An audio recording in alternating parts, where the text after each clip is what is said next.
Es domingo, comenzamos esta reunión y para los que están en línea, lo que va a quedar grabado, en la reunión comenzamos con un tiempo de adoración, un tiempo a donde, bueno, algunos dicen son canciones, pero son canciones con una letra que nos hace reflexionar y que adoramos al Señor. Y después, nuestros hermanos, todos aquellos que quieren, comenzamos la reunión con una oración, con un clamor hacia Dios.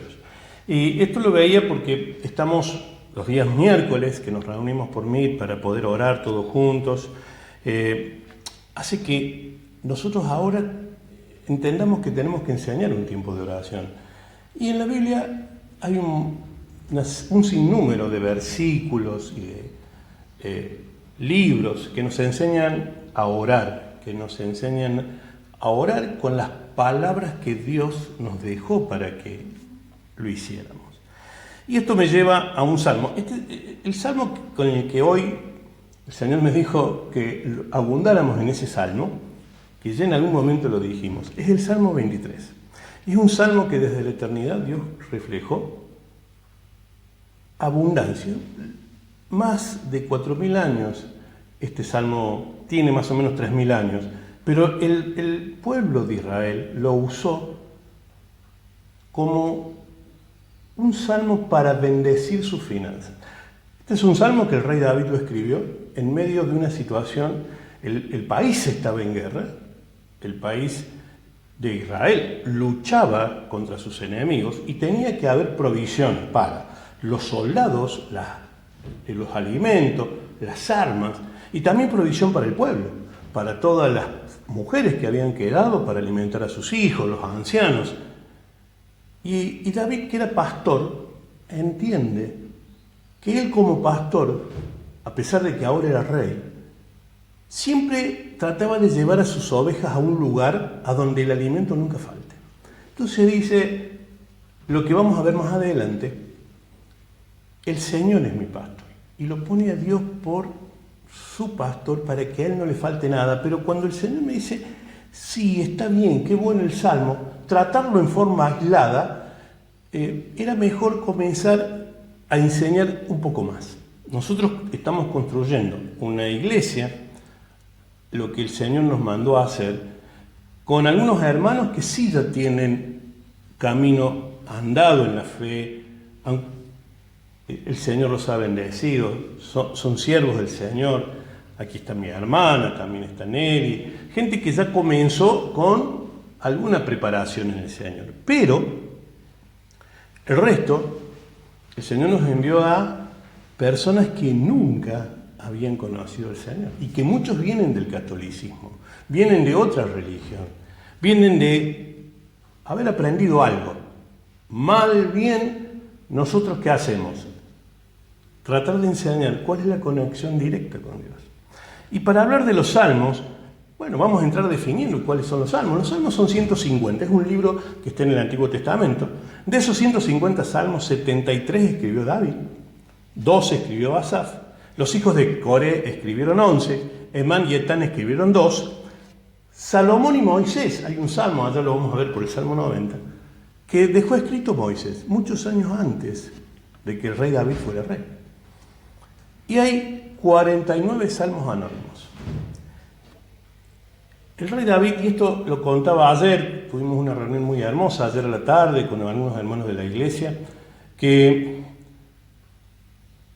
el rey David lo hizo en muchos de estos salmos cuando fue perseguido, cuando estuvo en situaciones de mucho riesgo. Hay un salmo que me encanta porque él va a pelear contra el enemigo que lo venía a enfrentar y veía que el enemigo era casi 10 veces más poderoso que el ejército que él tenía. Entonces le pide ayuda a Dios, le dice, Señor, siempre me has ayudado, pero la ayuda que necesito es ahora. O sea, ahora. Hay cosas que sí tienen un proceso, un tiempo, una madurez, pero hay otras veces que nuestras necesidades son inmediatas. Y volviendo a la estructura de los salmos, lo vamos a estructurar, y estas imágenes que Jerónimo las va a subir después al YouTube del grupo y demás, van a ver que ustedes los salmos se han estructurado en 5 libros, pero 2 libros, el Salmo 1 y el Salmo 2, están fuera de esta estructura porque son salmos muy especiales. Son salmos que comienzan con bienaventurado, las bienaventuranzas que después nuestro Señor Jesús nos enseñó cuáles eran. Hay el bienaventurado, aquel que medita en la ley de noche y de día, en la palabra de Dios, en la Torá. La Torá son los primeros 5 libros del Antiguo Testamento: Génesis, Éxodo, Levítico, Deuteronomio, Números y Deuteronomio. ¿Sí? Esa para el pueblo de Israel era la ley.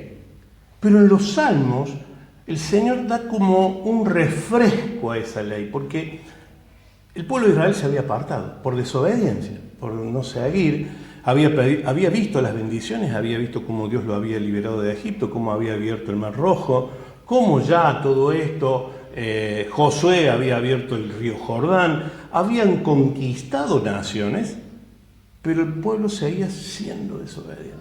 Entonces los salmos vienen a refrescar todo eso. Y el Salmo 2 también termina con bienaventurado aquellos que se regocijan en el Rey. El Salmo 1 comienza diciendo bienaventurado aquel que no se aparta de la ley, de la Torá. Y termina el 2 diciendo bienaventurado aquel que sigue al Rey, que cree en el Rey. Y después, en el libro 1, y es el Salmo 3 al 41, el Señor vuelve a enseñar en estos poemas a través de David, que David era un rey, pero a su vez era un artista, un cantor, escribió muchos de estos poemas. Estos poemas, muchos hablan de lamentos, cuando el pueblo de Israel se lamentaba por las situaciones que estaba pasando, pero también muchos son de festejo, son de alabanza. Y la alabanza que hoy queremos enseñar no solamente está en una canción, sino que la alabanza más poderosa está en nuestra oración, en nuestra conversación con Dios.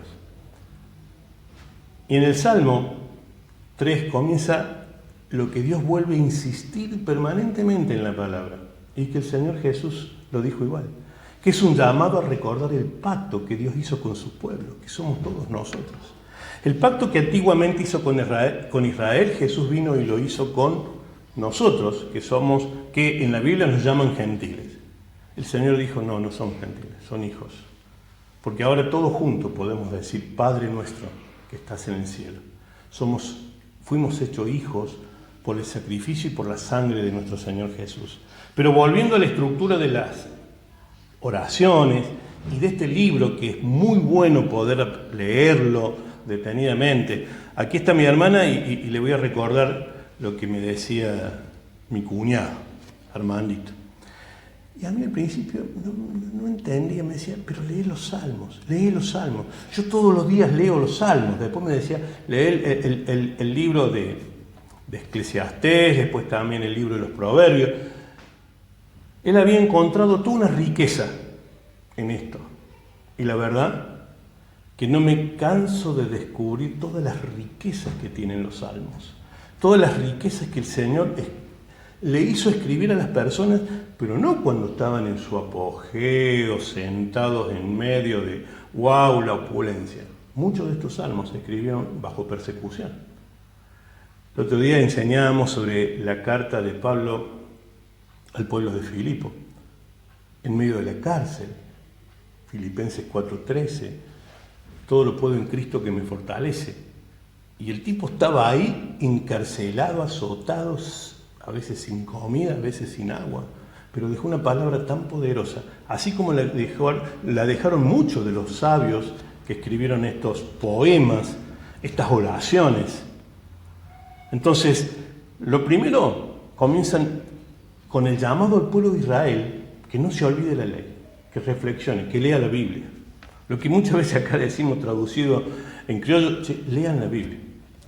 Después vamos a encontrar salmos que hacen que nosotros exaltemos a Dios como nuestro Rey.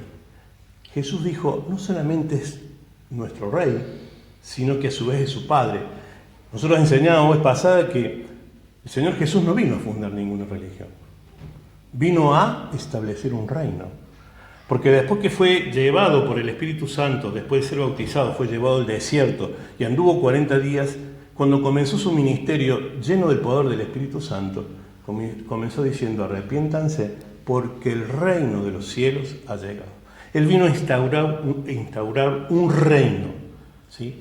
Un reino que solamente Él lo podía hacer. Y en los salmos permanentemente nos hablan de esa promesa que Dios le hace al pueblo de Israel, de ese rey mesiánico, ese rey que iba a venir a aplastar la maldad, que iba a venir a terminar con todas las luchas que cada uno de nosotros tenemos a diario para mostrarnos y llevarnos a una tierra de gracia, de gloria, de victoria, a esa tierra que le prometió a los antepasados del reino de los judíos, que eran tanto Abraham como Isaac como Jacob.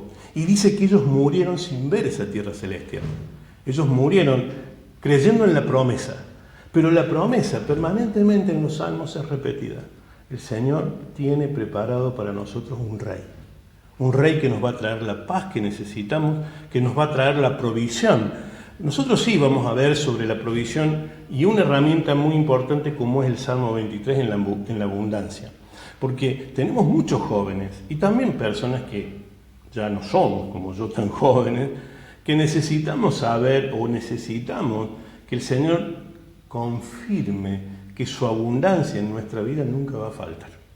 Ese pan amoroso que en el Padre Nuestro el Señor nos dijo que todos los días el Señor nos iba a proveer, que eso era lo que el ser humano tuvo allá en el Edén, toda la provisión diaria. Después pecó y se alejó, por eso después dice: che, líbranos de las tentaciones, líbranos del mal. Y la única condición que a veces, por más que uno venga a una reunión, es la que más cuesta: perdonar. Tratar de que en nuestro corazón no aniden raíces de amargura, como dice el canto de Pablo Fuentes en su canción. Porque la falta de perdón hace que nuestro corazón se endurezca. Y cuando un corazón está duro, porque no perdona, porque no sabe perdonar, ¿saben cuál es el mayor de todos los problemas? El Señor no puede evitar ahí. En Apocalipsis 3:20 dice: estoy a la puerta y llamo, aquel que abre, entro y cenaré con él y moraré en él.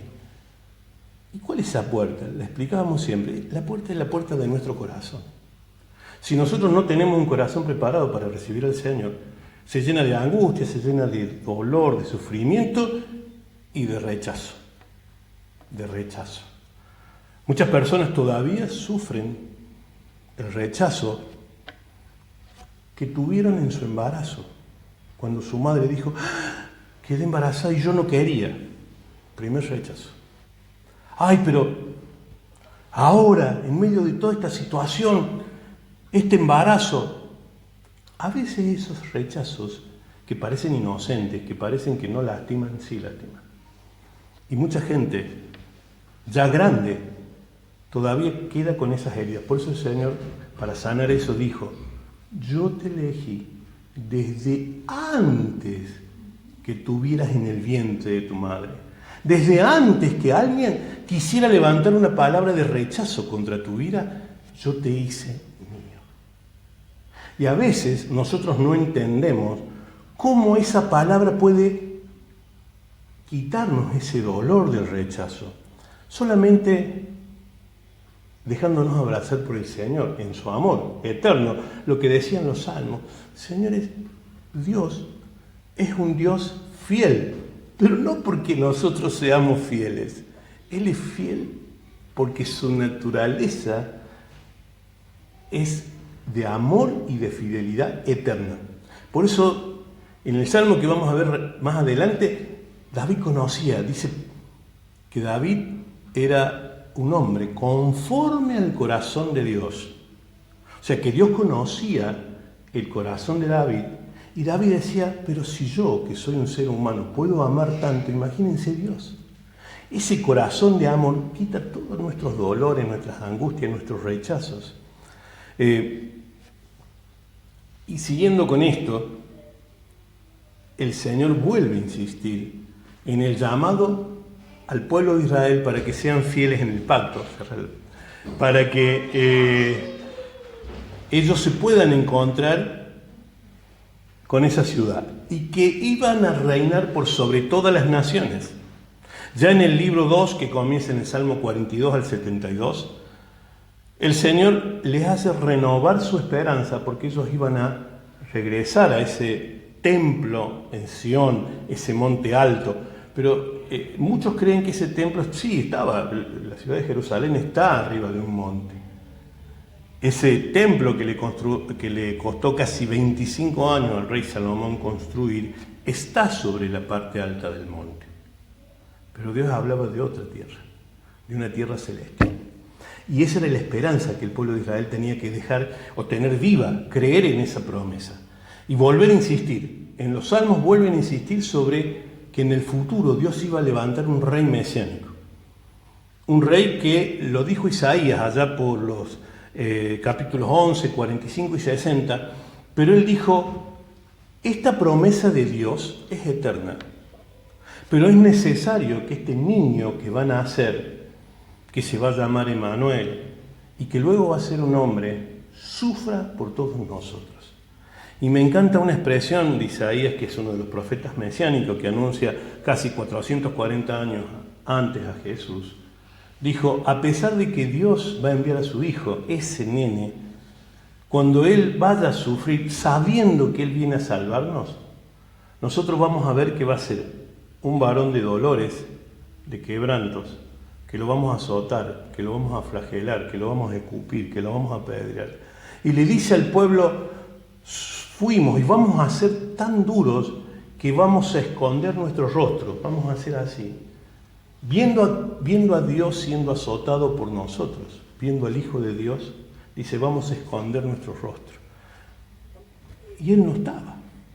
Pero él, la visión se vio también como hijo de Israel, escondiendo el rostro, ocultándose frente al dolor de nuestro Señor Jesús. Y muchos saben del sacrificio de la cruz, pero también escondemos eso. No, pero ¿qué vamos a ir hoy a la reunión? Hoy justo tengo mucho trabajo, estoy cansado. Y dice Dios, sí, tenés razón, tenés mucho trabajo. Ese trabajo que me pediste, te lo di. Pero ni siquiera viniste a darme gracias. En la parábola de los 10 leprosos, que no es una parábola, es una realidad, dice que el Señor sana a 10 leprosos, pero solo uno vuelve a dar gracias. Y él pregunta, ¿y dónde están los otros? ¿Cuántos eran? Pregunta. Eran 10, Señor, pero solo uno vino a dar gracias. ¿Y los otros? Somos a veces tan desagradecidos con Dios, a pesar de que nos sana, nos prospera, nos cuida, nos protege. Lo mismo sería, si fuéramos estadistas, diríamos que solamente el 10% viene y pide perdón o da gracias. Pero bueno, esta es la historia de la Biblia y el mundo está como está. En el libro 3, que va del Salmo 73 al Salmo 89, el Señor insiste con su promesa, porque su promesa es eterna, sobre un reino mesiánico. Y a pesar del exilio y la caída de Israel, lo mismo insiste que el Señor los va a traer de esa tierra extranjera, los va a guardar, los va a cuidar y los va a bendecir, y los va a volver a traer a la tierra que Él nos promete, que es aquella tierra celestial. ¿Recuerdan lo que enseñábamos hace poco? Que en la antigüedad, cuando un reino conquistaba otro reino, siempre traía como esclavos a las personas de aquel reino. Si recordamos la historia de Daniel, no solamente traía a los esclavos, sino que también los calificaba. Y dice que a los sabios de Israel, a los hijos que estaban bien comidos, que eran hijos de reyes en Israel, los seleccionaba y los traía, y esa es la historia de Daniel. Y esa historia era la forma en que los reinos conquistaban y traían como esclavos para darles su forma, su ideología, sus costumbres, y los transformaban. Solamente Dios pudo volver cuando encontró un reino semejante al reino de Dios. Y ese reino fue el de Roma, porque Roma no hacía eso. Roma enviaba a delegados a los lugares que había conquistado, y ese embajador representaba al emperador romano, era como el César, era el que tenía el poder de la vida o de la muerte. Cuando Dios encontró un reino similar a cómo funciona el reino de los cielos, que fue todo ese imperio romano que conocemos, recién ahí envió a su Hijo. Eso ya lo predicamos, pero es bueno insistir para entender que el Señor no vino jamás a fundar una religión. Por eso cuando algunos me dicen, sí, los católicos están en el mundo, los judíos... La promesa de este rey mesiánico es para todos. Y de este templo en Sion es para todos.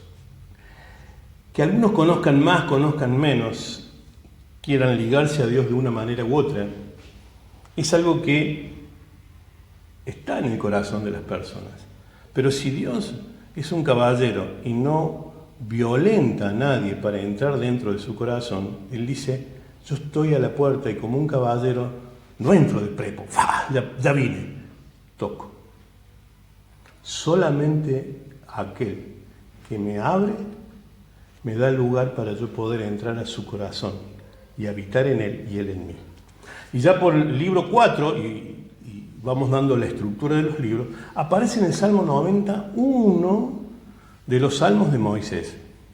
Y aparece una palabra que no era tan usada en aquel momento, salvo en la venida de Moisés, dice, Señor, ten misericordia. Señor, ten misericordia de tus siervos. La palabra misericordia es, Señor, completa aquello que no sabemos hacer para poder entenderte. Me equivoqué, Señor, perdóname, porque no sabía cómo. La palabra misericordia en el original del hebreo tiene una serie de letras que numéricamente dan un piso. Ese piso, la suma de esas letras, están conforme a la palabra perdón. Tiene la misma cantidad de valor numérico. Señores, la misericordia es el perdón que Dios nos da conforme al error que hemos cometido. Y Moisés, que lo conocía, porque cuando él recibe en el monte Sinaí las tablas de los mandamientos en piedra, y él ve y desciende y ve al pueblo de Israel que había construido un ídolo, un becerro de oro, él de su bronca la rompe, pero la bronca es la bronca del hombre, no es la bronca de Dios.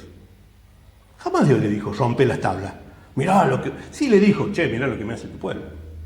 Pero ¿con qué oro? Yo lo enseñé varias veces a esto, pero siempre es muy bueno recordarlo para darnos pie al Salmo 23. ¿Cuál fue el oro que usó el reino de Israel, o los israelitas, para construir ese becerro de oro?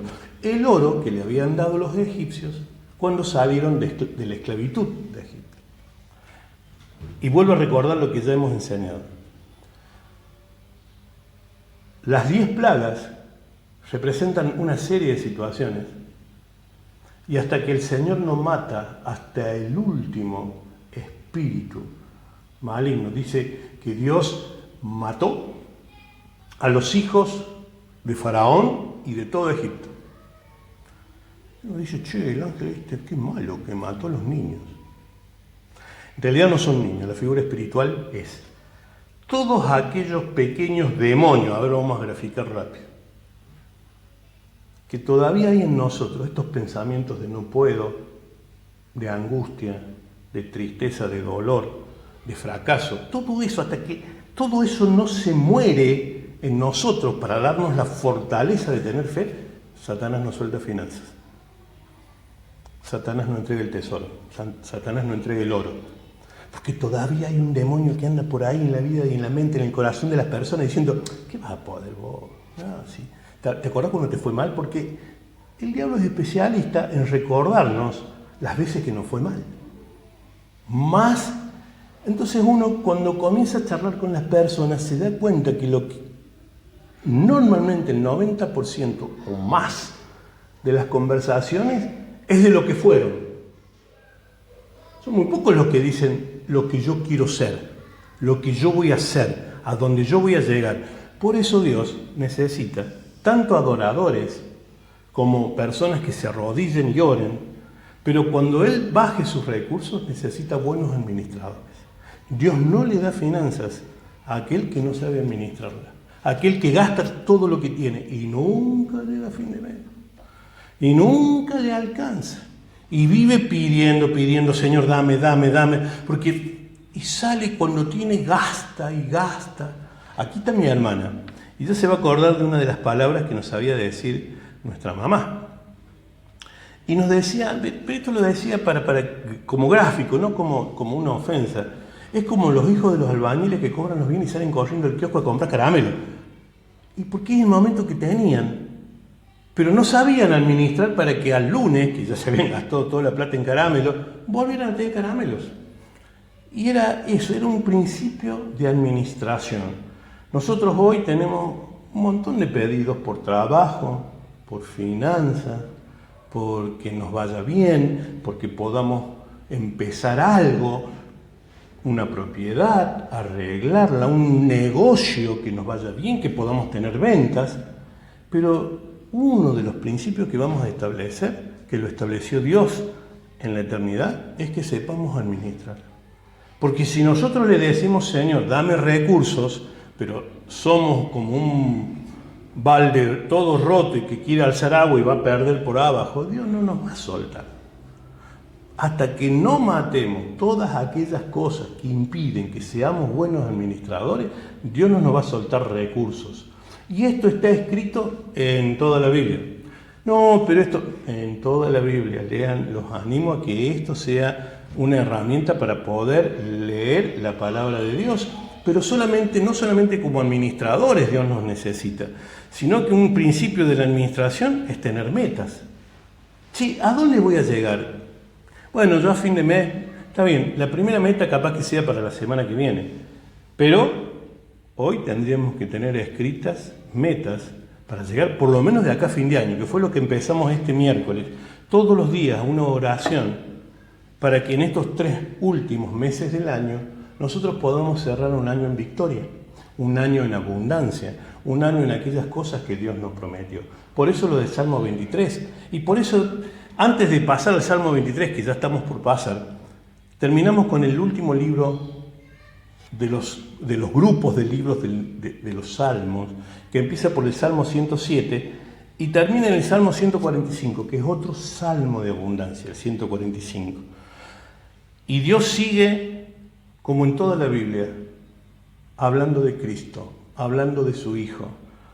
Como dice la palabra en Génesis 1:1, al principio Dios creó, Bereshit bara Elohim. Dios creó al principio, y la palabra Bereshit significa mi Hijo estuvo ahí. Desde el principio el plan de Dios era su Hijo. Este rey mesiánico que se lo reveló a Israel, que va a derrotar la maldad en el mundo, la maldad en el pueblo de Israel. Y nos vuelve a decir, como en el Salmo 119, que esa promesa de ese rey mesiánico se iba a cumplir.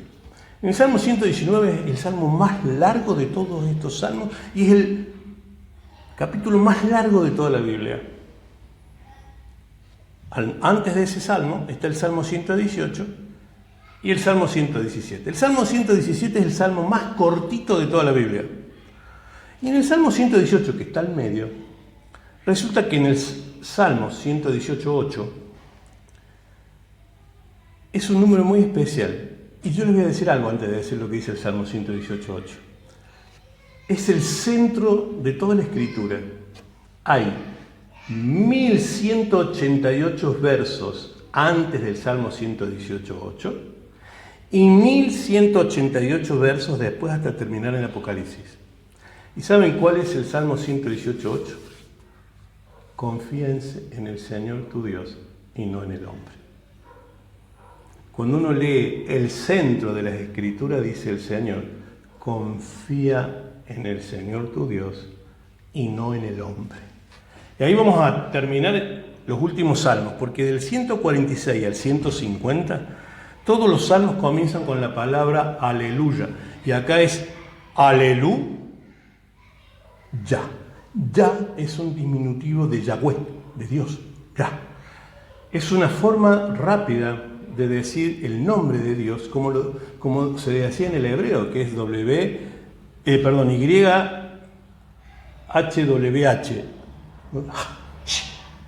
Era muy difícil de pronunciar. Y hoy tengo que llevarme a esta palabra porque estamos viviendo un mes en donde la palabra aleluya se contrapone a la palabra Halloween. Aleluya significa alaben a Dios. Y Halloween es alaben a Satán. La gente no sabe. Che, pero esto no lo sabe. No lo sabe. Pero aparte, si lo supiera, o lo sabe indirectamente, viste a sus hijos de demonios para alabar a Satán. Y uno dice, Señor, ¿cómo puede ser que la persona que se acerca a tu iglesia a pedir tu bendición vista a su hijo como un demonio? Y a veces la gente me pregunta, ¿y esto no me lo enseñó nadie? No, sí, está en la Biblia. Lo que pasa es que nos gusta que la Biblia nos la lea otro y nos enseñe. Y cuidado con el corazón de esa persona que enseña la palabra de Dios. Muchas veces la enseña conforme a su corazón, no al corazón del Señor. Sepan, este mes, y acá pasamos al Salmo 23, cuiden a sus hijos, cuiden lo que siembran en el corazón de sus hijos, cuiden cómo lo visten a sus hijos. El Señor dice que cuando el hijo pródigo regresó con su padre y le dice, Padre, he pecado contra el cielo y contra ti, el padre lo abrazó en amor y lo primero que hizo fue volverlo a vestir, con la vestidura y con la armadura que Pablo dice que tenemos para rechazar todas estas cosas, porque nuestra lucha no es contra carne y sangre, sino contra gobernadores, huestes y potestades de las tinieblas. Y Dios permanentemente insiste que cuando nos acercamos a Él, no solamente nos pone sandalias. Cuando Pedro estaba en la cárcel y se le aparece el ángel le pone sandalias, le pone un cinto y un manto de protección.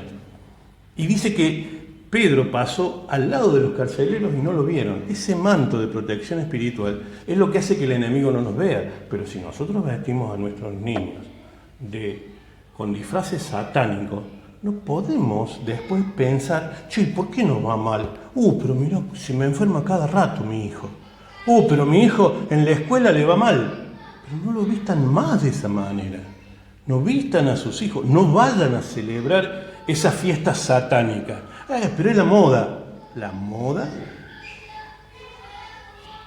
Terminan los salmos diciendo algo que me encantó. Bendito sea el Señor, el Dios de Israel, por los siglos de los siglos. Amén y amén. Todos los salmos terminan ahí. Y ya pasando al Salmo 23. Salmo 23, lo vamos a sacar porque me gusta decirlo de memoria, pero no porque, mirá la memoria que tiene, no, porque este salmo se grabó en mi corazón hace mucho tiempo. Y después el Señor lo fue trabajando, me fue enseñando. Porque así como David dijo, Jehová es mi pastor, nada me faltará. En lugar de delicados pastos me hará descansar. Junto a aguas de reposo me pastoreará, confortará mi alma. Me guiará por sendas de justicia por amor de su nombre. Aunque pase por valle de sombra de muerte, no temeré mal alguno, porque tú estarás allí. Tu vara y tu callado me infundirán aliento. Aderezas mesas delante de mí en presencia de mis angustiadores. Unges mi cabeza con aceite. Mi copa rebosa de tu bendición. Ciertamente el bien y la misericordia me seguirán todos los días de mi vida, y en la casa de Jehová moraré por largos días. Y ahora vamos a ver qué significa este salmo. ¿Por qué dicen que este salmo es tan poderoso que durante miles de años trajo riqueza al pueblo de Israel, al pueblo de los judíos, ¿sí? Al pueblo de Judá, una de las tribus de Israel? Y uno dice, sí, vaya a saber, ¿quién conoce a algún judío pobre? Y nosotros, los hijos de Dios, muchas veces no podemos llegar ni a fin de mes. Y resulta que el principio de la abundancia, de las bendiciones de Dios, como muchos me piden, por favor, vamos a orar por mi trabajo, orar por mi patrón, orar por esto, orar por aquello, por este nuevo emprendimiento. Claro, vamos a orar, y eso nosotros estamos llamados como siervos del Señor a orar por esas cosas, por lo que la gente me pide, pero también a enseñarles lo que yo ya dejó como principio espiritual. Miren, David, como les dije, había sido pastor. Él vivió durante mucho tiempo antes de ser rey como pastor. ¿Y ¿Qué sabía como pastor? Primero, que el pastor daba su vida por las ovejas. ¿Sí? Así dijo Jesús: yo doy mi vida por mis ovejas. ¿Por qué? Y porque cuando un lobo, un oso, venía a enfrentar y a comerse las ovejas, David dice que salía y los enfrentaba, así como enfrentó a Goliat. Por eso el entrenamiento de David, y era importante, enfrentó a Goliat sabiendo lo que hacía. Entonces dijo: si yo puedo contra esto, ya David había enfrentado a Goliat cuando escribe este salmo, había tenido victoria, era rey, pero él veía que a su reino le faltaba una provisión eterna que él como ser humano no se la podía dar. Nosotros, los padres de familia, todos los que tenemos familia, pensamos en que es muy duro proveer permanentemente a nuestra familia. Muchas veces tenemos dudas, tenemos cosas que nos hacen dudar si realmente todos los días vamos a tener provisión. Imagínense un rey en medio de una situación de guerra. ¿Cómo hago para que a mi pueblo no le falte? Entonces David dice: Señor, yo como rey, que es lo que nosotros tomamos de esta reunión que Milei tuvo en Chaco, y aunque muchos no la entienden, esa situación, esa investidura que el Señor le dio a Milei, se la dio a David, salvando todas las comparaciones que usted me quiera dar y que tiene razón. Pero como autoridad de la nación, David dijo: a partir de hoy, Dios es nuestro pastor. Milei dijo lo mismo: a partir de hoy, en la Argentina reina Cristo. ¡Wow! Lo puedo decir yo y yo puedo orar para que eso pase, pero yo no tengo autoridad sobre la nación. La tiene este señor que es presidente, y la tenía David cuando era rey. Y cuando él dijo: nada me faltará, miren lo que logró. Primero, pedirle a Dios que se haga responsable de toda su nación, porque él sabía que un pastor era responsable por la vida de todas sus ovejas, por la provisión para que nunca le falte. Porque dice: che, vos sos mi pastor. Entonces Dios David le entregó toda la carga de un reino. Su hijo también hizo lo mismo. Salomón había aprendido algo de su padre. Ya no cargar como ellos. Cuando Salomón fue elegido rey tenía aproximadamente 12 años. Y aunque algunos le enseñaron a que Dios le dio sabiduría, Salomón no pidió eso. Pidió un corazón para escuchar a Dios, para que lo guíe, para gobernar a su pueblo. Y Dios dijo: por no haberme pedido riquezas, ni largura de días, ni victoria contra tus enemigos, no solamente te voy a dar esto, te voy a hacer el rey más rico del mundo, y hasta ahora no hay ningún rey, por más que estos árabes, que haya sido tan o más rico que Salomón. Se calcula $2 billones, y como lo conté la otra vez, la reina de Saba pagó más de $450 millones, plata de hoy, solamente para sentarse a escucharlo. Y como David tenía un corazón conforme a Dios, él hizo estas cosas. Todas nuestras necesidades, sé que si vos sos mi pastor y el pastor de todo este reino, nunca nada nos va a faltar. Que todos los proyectos que nosotros tenemos, vos los vas a prosperar. Que todas las cuentas que tengo para pagar a fin de mes, la luz, el agua, esto, aquello, los impuestos, no me va a faltar nada. Porque tú eres mi pastor. Y a partir de ahora, todos los recursos del cielo van a venir a mi vida. David dijo que a partir de ese momento todo el trabajo nuestro va a prosperar, más allá de todas las expectativas que nosotros tengamos, que nuestras finanzas se van a multiplicar, porque le hemos puesto a Dios como pastor y como padre, dijo Jesús. Tú eres el Dios de abundancia, le dice David con estas palabras. Todo lo que vos me vas a dar, jamás me va a faltar nada. Tu provisión y tu abundancia va a ser infinita. No va a haber carencias. No va a haber nada que haga que mis ovejas peligren, mi reino peligre. Y tú conoces íntimamente todo lo que necesito, dijo David, antes de que yo te lo pida. ¿Por qué? Porque el pastor veía cuando una oveja tenía sed o tenía hambre o se sentía con miedo, iba y la protegía, le daba de comer o le daba agua. Entonces David dijo, si yo como pastor pude entender todo eso, imagínense Dios. Después dice, en lugares de delicados pastos me hará descansar, junto a aguas de reposo me pastoreará. ¿Qué le dijo y qué entiende el pueblo de Israel por esto? Hoy los judíos dicen, gracias porque todos mis negocios jamás van a estar sobre tierra árida, sobre desiertos. Todos mis negocios a partir de ahora van a prosperar. Todos los lugares a donde vos me vas a llevar son de delicados pastos, de una provisión y de una abundancia siempre fértil. Todos los proyectos que tengo, todas las necesidades van a ser suplidas porque todo lo que yo toque va a florecer, va a prosperar. Porque todo lo que plante, todos mis negocios, mis ideas, mis proyectos van a ser plantados en tierra rica y abundante. Miren todas las cosas que el pueblo de Israel y los judíos vienen entendiendo a partir de este salmo. Y nosotros por ahí no queremos hablar de plata en la iglesia, no queremos enseñar, pero permanentemente parece que, no sé, fuéramos hijos de los... bueno, no quiero decir el nombre. Ver que nuestros hermanos en la fe están enfermos y a veces no queremos orar por sanidades. Están en escasez y no queremos enseñarles administración. O no queremos enseñarles que Dios no nos trajo para vivir en escasez, que nos trajo para vivir en abundancia. Ayer alguien me decía, cuando usted oró el día miércoles y nos dijo que pusiéramos nuestra mano en los lugares a donde nos dolía, yo soy alérgico, yo puse mi mano en el estómago por acá y mis dolores fueron desapareciendo. Gloria a Dios por eso.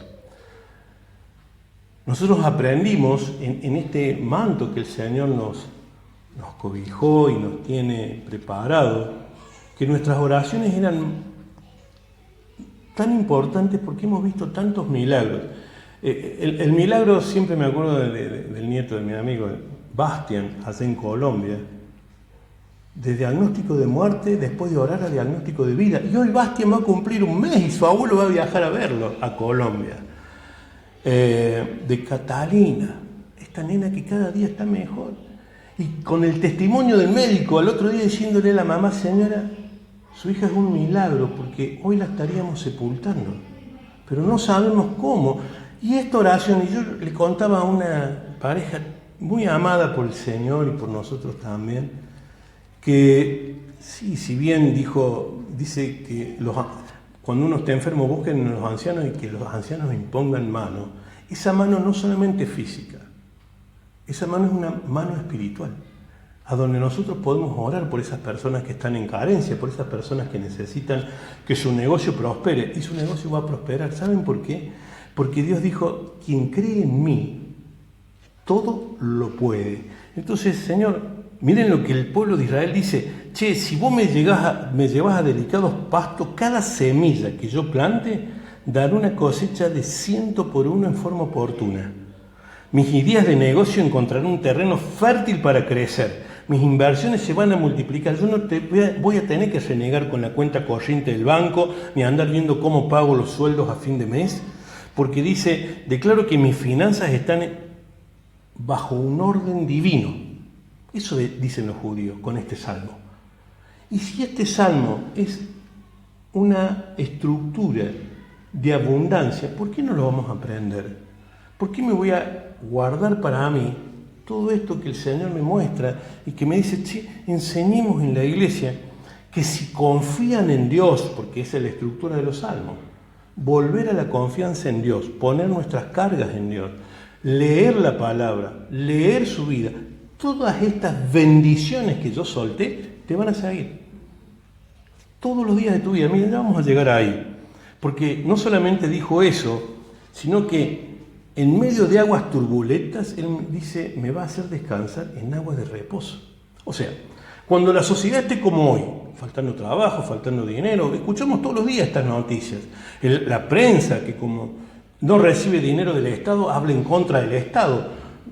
Tengo amigos en la prensa, yo no les he pasado a ustedes las notas que me han hecho en algunos programas, y me lo han hecho periodistas que están en Buenos Aires, en cadenas nacionales de comunicación, y yo sé que a pesar de que los quiero, les mando un beso gigante a Tony, a todos los amigos, sé que muchos de ellos hoy necesitan de la pauta publicitaria del Estado, y como no la tienen, le pegan, y la sociedad no entiende que están hablando no porque quieren que a nosotros nos vaya bien, sino porque lo que quieren es que a ellos les vaya bien. Nadie quiere perder este gran negocio que es la política. La semana pasada estuve dentro de un partido muy chiquito, se está formando ahora, un partido que está aquí en la ciudad de Córdoba. Y el dueño del partido, porque el partido tiene un dueño, el dueño significa alguien que puso plata, les enseñaba a los demás, y yo estaba ahí, justo me habían invitado para otra cosa, pero me hicieron pasar y bueno, siempre acepto las invitaciones mientras el tiempo me dé, y les decía algo: ustedes tienen que entender que la política es un gran negocio y que nosotros nos hemos metido en este gran negocio. Y yo decía por dentro, si estos que recién empiezan miran esto así, ¿cómo serán los que ya están y se dieron cuenta que es así? Porque así como no conocemos judíos pobres, ¿quién conoce un político pobre? Entonces uno dice, che, pero a la final, si todo esto que me dicen, que vienen a trabajar por nosotros, por la bendición, Salmo 118:8, confía en Jehová y no en el hombre. Confiamos en esta palabra y no en la palabra de la promesa de un crédito en un banco. ¿Para qué quiero un crédito en el banco si el Señor me puede proveer? Eso le dijo David. ¿Para qué quieren endeudarse con cosas si el Señor es nuestra provisión? Dice, Él es nuestro descanso verdadero, porque mi alma descansa en verdes pastos, en aguas de reposo. Entonces dice, necesito entender que Dios me va a hacer vivir en abundancia. 3, voy rápido. Confortará mi alma, me guiará por sendas de justicia por amor de su nombre. Ahí David dijo, esto es tan importante porque a veces mi alma está herida por problemas financieros del pasado. Fracasé, me fue mal, no tuve cómo pagar, contraté a empleados y no le pude pagar el sueldo. Pero ahora todo eso sana, porque Dios sana todos los recuerdos de nuestra escasez, de nuestras malas experiencias, de la falta de dinero, que muchas veces nos humilló delante de otros, porque otros iban de viaje, de vacaciones y nosotros no. Otros pagaban su sueldo y viviendo, y nosotros no. Y otros cambian el auto todos los años y nosotros salimos con el mismo autito. Dice, guíame por sendas de justicia en cada decisión financiera que yo tome. Esa regla es así en el pueblo de Israel. Estos pensamientos que los estoy leyendo es porque no quería equivocarme en lo finito de la letra, porque esto está sacado del pueblo de Israel, del pueblo de los judíos, ¿sí? De los que hoy nosotros conocemos. Entonces, cuando uno entiende esos principios, dice, a ver, ¿cómo han hecho ustedes como sociedad? Porque esta no es la riqueza de una persona, sino de una sociedad completa. Dice, nosotros declaramos que caminamos en integridad y absolutamente bendecidos por Dios en todo, que la prosperidad nos sigue como una sombra. O sea, nosotros caminamos y la sombra no se quedó allá, la sombra sigue bien atrás nuestro. Así piensa el judío, que todo lo que yo emprendo va a ser prosperado, que cada transición va a ser justa. Yo voy a tratar de ser un hombre justo, de bendecir a otros también. Y esto que también lo tienen los musulmanes, miren, uno de los conceptos del pueblo de Israel, de los judíos y de los musulmanes, es ayudar a otro con la bendición financiera. No solamente ellos piden finanzas para ellos, sino para bendecir a otros. Yo siempre cuento lo que me pasó con un amigo musulmán, él es del Líbano, libanés. Cuando yo le hablé de un ministerio que me lo presentó mi hermano y mi cuñado, de un pastor Olivera, a donde ellos trabajan con niños discapacitados. Cuando yo le hablé de este ministerio y le dije todo lo que yo había visto, cómo muchas veces las familias con hijos discapacitados, prácticamente cuando los padres mueren, los hermanos no los quieren tener, casi como que lo tiran, perdón esta palabra que parece grosera, pero como que los tiran ahí, se olvidan. de que tienen un hermano o un pariente discapacitado, porque bueno, ya los hermanos no quieren tenerlo como una carga, o los esposos o las esposas de esos hermanos ya no quieren tener eso como una carga. Este muchacho hace varios años atrás se dio vuelta y sacó un fajo de 100.000 pesos de su maletín y dijo: esto es para el pastor. Y fui y se lo llevé y bueno, fue una bendición. Pero cuando las personas que creen en Dios y saben que lo que ellos han recibido es por Dios, porque Dios los ha bendecido, saben que lo primero que tienen que hacer es bendecir a otros. Distinto a aquel que robó, que se enriqueció ilícitamente, todo lo quiere para él, porque llegó con egoísmo, con trampa, y el pueblo de Israel dijo: Señor, yo quiero que bendigas cada transacción que haga y que todas mis inversiones sean justas, sabias y honren tu nombre. Y uno dice: ¿qué principio? Dice que si nosotros seguimos estos principios de abundancia, eso se va a convertir para nuestra familia, para nosotros, en una herencia natural. Nuestros hijos van a ser bendecidos por amor de su nombre, porque Dios lo que hace para que toda una familia prospere y para que esta reputación de prosperidad siga ligada al éxito que Dios nos ha entregado. Porque los judíos y David dijeron: yo soy tu hijo amado, yo soy esa ovejita que vos pastoreas. Voy terminando, verso 4. Aunque ande por valle de sombra de muerte, no temeré mal alguno, porque tú estarás conmigo, tu vara y tu callado me infundirán aliento. Y dice el Señor: más de una vez voy a tener momentos económicamente difíciles. Y yo voy a lo económico, y esto también se puede transmitir en la salud, pero este salmo, el pueblo de Israel lo utilizó durante miles de años para la abundancia. Y dice: y yo declaro que no voy a tener, ni voy a tener miedo de ningún problema con los bancos, ni con las cuentas bancarias, ni con ninguna circunstancia que me digan: che, esto es imposible, este negocio para vos es muy grande. No hay nada grande para Dios. Porque para mí como hombre sí puede ser grande un negocio, pero para Dios no. No tuvo problema en hacer un rey billonario con apenas 12 años. Para Dios no hay nada imposible. Entonces dice: aún en las crisis más grandes tu presencia me va a dar aliento y esperanza, dice el pueblo de Israel. Porque en medio de todas las crisis económicas sé convertirme por tu palabra a la mayor oportunidad. Las crisis para mí son oportunidades, dice el pueblo de Israel. Cada puerta cerrada, cada puerta que se cerró, Dios la va a abrir. Nada que Dios abra, ningún ser humano lo va a poder cerrar. Porque dice el pueblo de Israel: yo camino en un sí divino, en un sí de abundancia que Dios me dio. Por eso no hay valle tan profundo, no hay crisis tan grande, no hay prosperidad, porque en mi vida solamente hay prosperidad sobrenatural. En los días más oscuros de las finanzas, Dios me va a ayudar. Y eso va a ser mi esperanza. Y yo voy a alcanzar las metas que puse. 5, verso 5. Aderezas mesas delante de mí en presencia de mis angustiadores. Unges mi cabeza con aceite, mi copa está rebosando.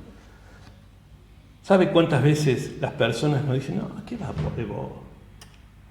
No, vos no vas a poder. ¿No te acuerdas? Si aquella vez te fue mal, eso, vos no pudiste. El problema de Dios, o el nuestro, a veces no es la cantidad de veces que nos caemos. Nos podemos caer 100 veces. Para Dios lo importante es cómo nos levantamos. Y si nos levantamos tomados de su mano, mejor, porque hemos aprendido a cómo caminar. Dice, el pueblo de Israel dice: Señor, vos me has dado unción para la prosperidad. Soy ungido para tener éxito, ungido para prosperar, ungido para ser de bendición financiera para otros, atraer oportunidades sobrenaturales. Mi copa está rebosando. Dice, no está llena, ni está media llena, sino que rebosa. ¿Rebosa para qué? Para poder ser de bendición a otros. Porque lo que yo voy a dar, el negocio que yo voy a tener, las finanzas que voy a recibir, son exponenciales, son de multiplicación, sobrenatural. El favor divino me precede en cada lugar donde voy, dice el pueblo de Israel. O sea, antes de que yo vaya, el favor de Dios ya está ahí. Eso dice el pueblo de Israel. Y saben una cosa, ellos creen en eso y caminan en esa abundancia. Y voy terminando. Ciertamente el bien y la misericordia me seguirán todos los días de mi vida, y en la casa de Jehová moraré por largos días. Ese es el verso 5. ¿Por qué? Porque saben que Dios es eterno. Lo que decretó en la eternidad, y esa bondad y esa misericordia que aprendieron de Moisés, se va a cumplir en nuestras vidas. Porque va a haber guardias celestiales que nos van a guiar para que nunca dejemos de morar en la casa de Dios. Cada día de mi vida será marcado por el favor sobrenatural y una provisión abundante. La abundancia no es una temporada, declara los judíos, sino que es un nuevo estilo de vida. O sea, la abundancia me va a seguir siempre. Todos los días de mi vida voy a vivir en misericordia, en perdón y en abundancia. Y en la casa del Señor moraré por largos días. El último verso, en la 6. Yo, a pesar de que puedo alejarme, Dios tiene un tiempo de bendición, de prosperidad. Fluye como una comunión en mí. Permanece en nosotros, en nuestra casa, en nuestra familia. Dice, Padre amado, ahora recibimos todo esto que vos tenés de nosotros para poder ser de bendición para mucha gente. Conexiones divinas, puertas abiertas. Ningún hombre las puede cerrar. Oportunidades de negocios inesperadas. Propuestas de negocios inesperadas. Pero eso el pueblo de Israel sabe que no es por mérito, que todo eso es por fe. Y qué bueno que nosotros comencemos a caminar en fe, en todo lo que Dios nos dijo. Y ya vamos terminando, porque hoy tenemos Mesa del Señor. Y aunque sea de hecho largo, lo vamos a hacer ahora mucho más aceleradamente. Porque les digo que me quedé con un montón de palabras, pero sé que esas palabras, una vez que nosotros abramos el corazón, van a ser de bendición. Y hoy, como primer día del mes de octubre y caminando en estos últimos 3 meses que el Señor nos dio para caminar, vamos a celebrar algo que el Señor nos dejó por siempre. Dice que lo hagamos, cada vez que lo hagamos en memoria de Él. Yo siempre digo esto, si el Señor hubiera querido que celebráramos su cumpleaños, como hacemos nosotros cuando cumplimos años, celebramos el día del cumpleaños. Cristo dijo, celebren mi sacrificio. Cada vez que ustedes se acuerden, celebren que yo entregué mi cuerpo por ustedes y derramé toda mi sangre. El pacto de sangre es un pacto eterno, que venía con la expiación de los pecados, donde los sacerdotes recibieron un cordero sin mancha, un cordero primogénito, una primicia, y derramaban la sangre de ese cordero para expiar los pecados del pueblo. Y ellos oraban por eso, y después oraban por sus pecados y por todas las cosas. Jesús vino a ser ese cordero, y vino a decirnos, yo soy ese cordero que voy a entregar mi cuerpo por ustedes y voy a dar mi sangre por ustedes.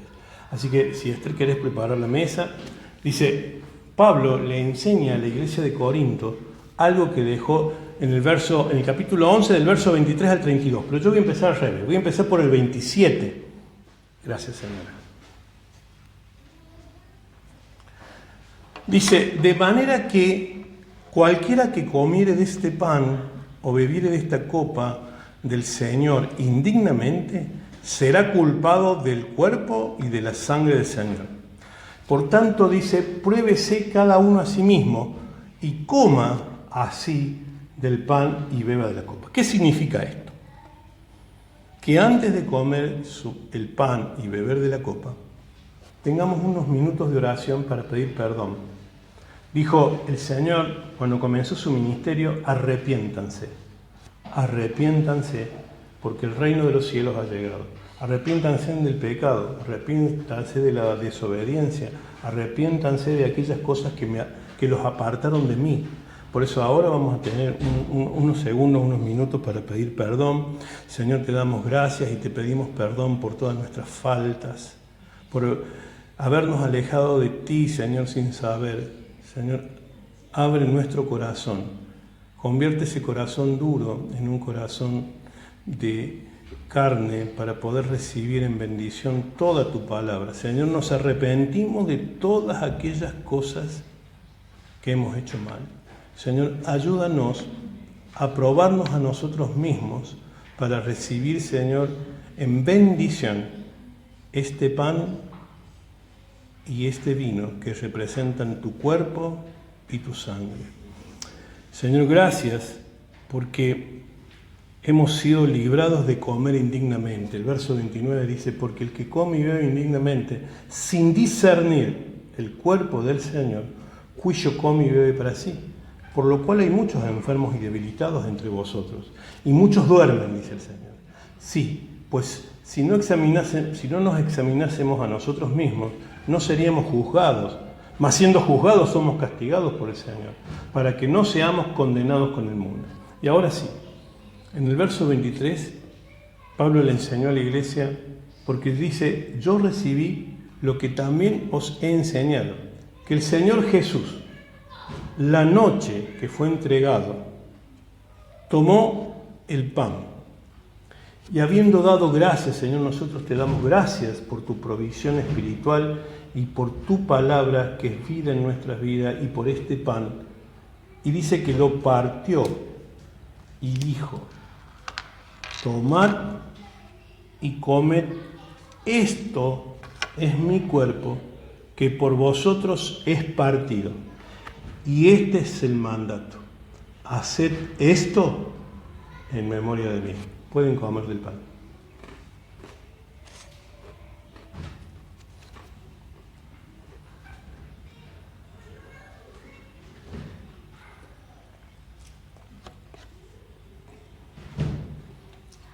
Dice así mismo, tomó la copa después de haber cenado diciendo, esta copa es el nuevo pacto en mi sangre. Haced esto todas las veces que la bebiereis en memoria de mí. Así pues, todas las veces que comiereis este pan y bebiereis esta copa, la muerte del Señor anunciáis hasta que Él venga. Ahora pueden tomar de la copa.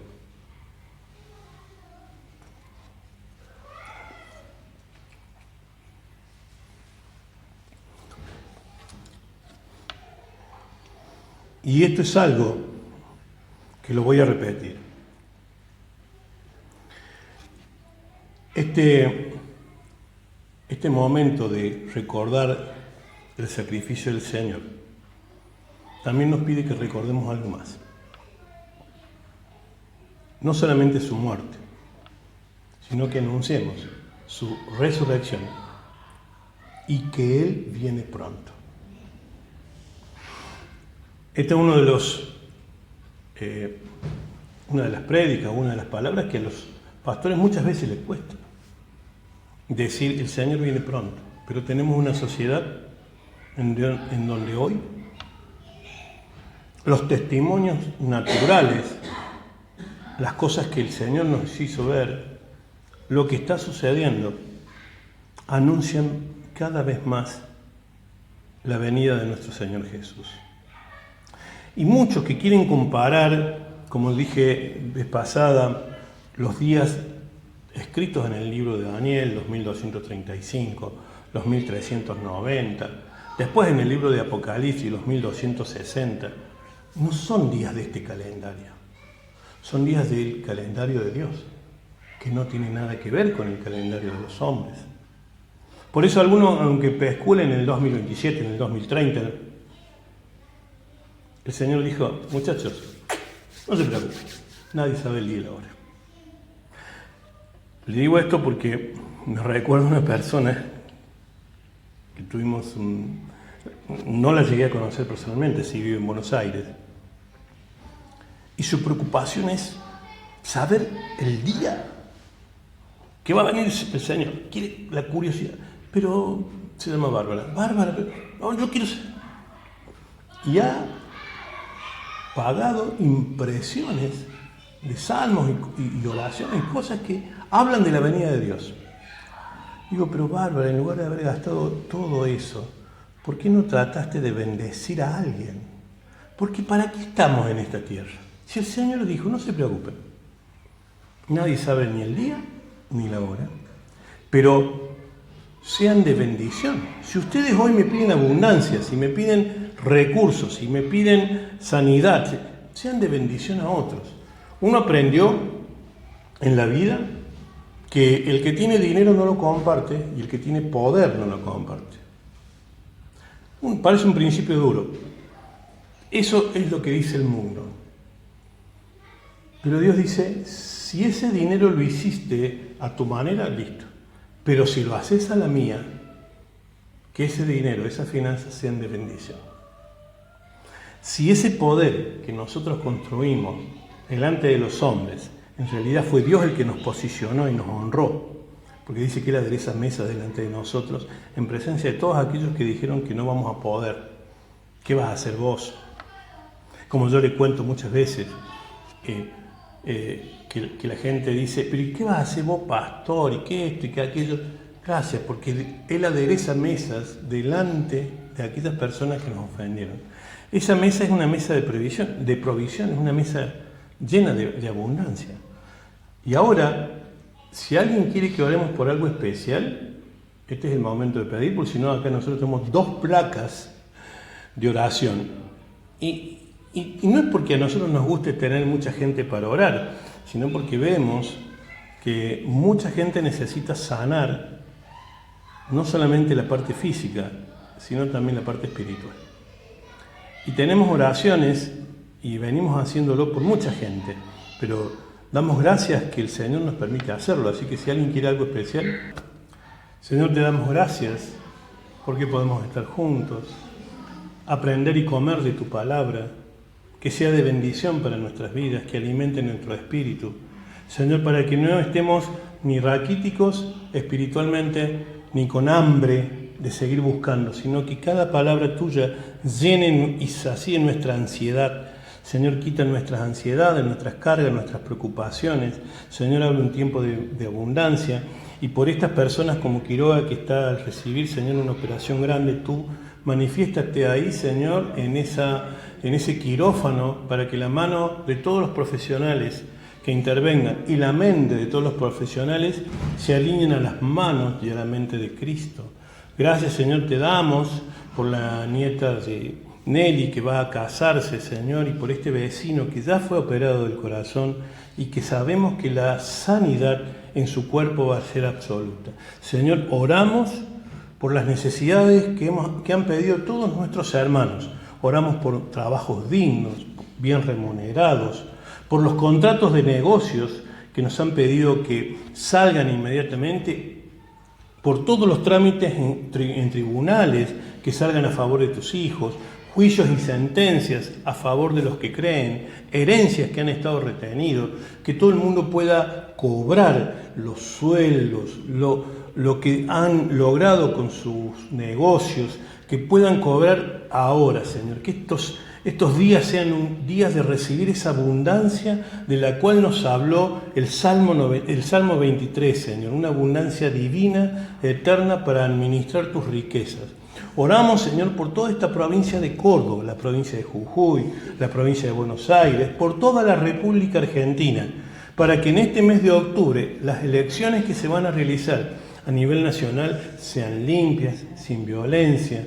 Oramos, Señor, por ese viaje a China, para que sea de bendición para todas las personas que han puesto su esperanza ahí, para los hijos, para los nietos, para los padres, para los abuelos de toda la congregación de Renovados en Cristo.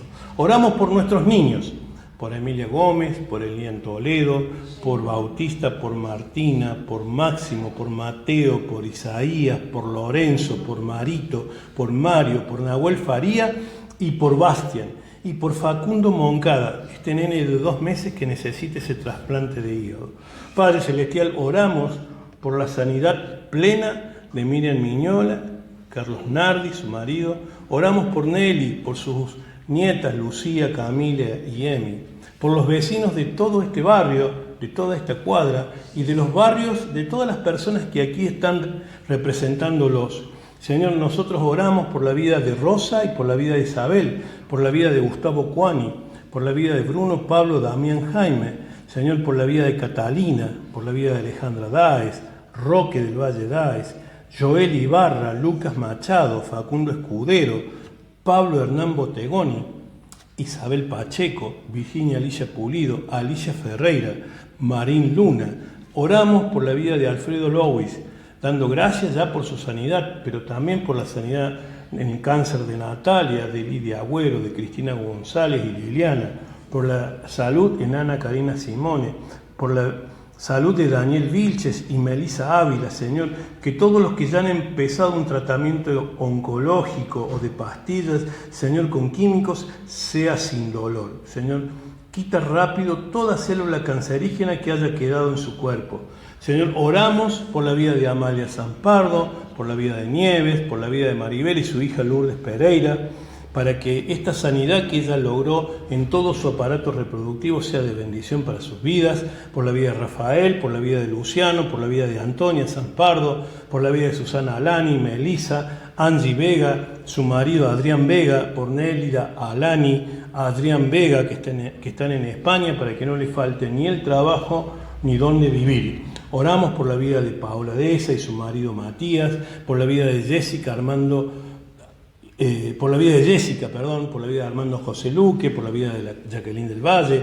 Gracias porque a Valentín Hidalgo la sacaste de esa lepra, Señor, eso que la avergonzaba tanto. Gracias por su mamá, por Vero Valverde, por Gustavo Ariel Barrio Nuevo, Sandra Fleitas, Cristian Subsanar, Eva Ortega, por Beatriz Luna, por su trasplante de riñón, por Silvia Escabone, por Verónica, su hija, por su hijo Emilio, por todos sus hijos y nietos, por Miguel Morales y especialmente por Valentín.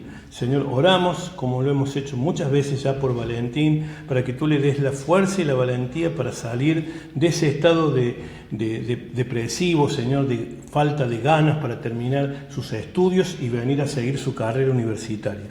Señor, oramos por la vida de Mariela Ortiz, todos sus hijos y nietos de esta amada familia. Señor, oramos por la vida de Ana María Arrieta, Claudio Mauricio Lafer, Viviana Sobra, Jorge Moreno, Carlos Fernando Bardina, Edna, Carliño, María Paula, por la vida de José Neto, Hugo Vilches, Fernando Andrades, Everett Moll, Sebastián So, por la vida de Pablo Jiménez, Francisco Jiménez y Mirta Sargenti. Señor, oramos por esta institución, la voz de los mártires, Señor, para que ellos sigan llevando su palabra a todos los lugares de la tierra a donde todavía somos perseguidos. Y como Romanos 4:18 dice, así como Abraham renovó su esperanza contra esperanza, renueva nuestra fe, renueva nuestras esperanzas. Abre puertas, Señor. Abre puertas y haznos caminar, Señor, por sendas de justicia, Señor. Que todos los desiertos que ya hemos pasado sean el inicio ahora en más de caminar en tierras fértiles, en aguas de reposo, en verdes pastos. Señor, que todos nuestros sueños, nuestros proyectos se activen en fe y esperanza, en multiplicación y en bendición. Tomados de tu mano, Señor, sabemos que vamos a llegar eternamente por caminos de bien, de bienestar. Señor, que la divina providencia venga sobre todos nosotros y que la bendición del Padre, el Hijo y el Espíritu Santo sea sobre cada uno de los que aquí están y de las familias que van a escuchar este mensaje en el nombre de Jesús. Amén.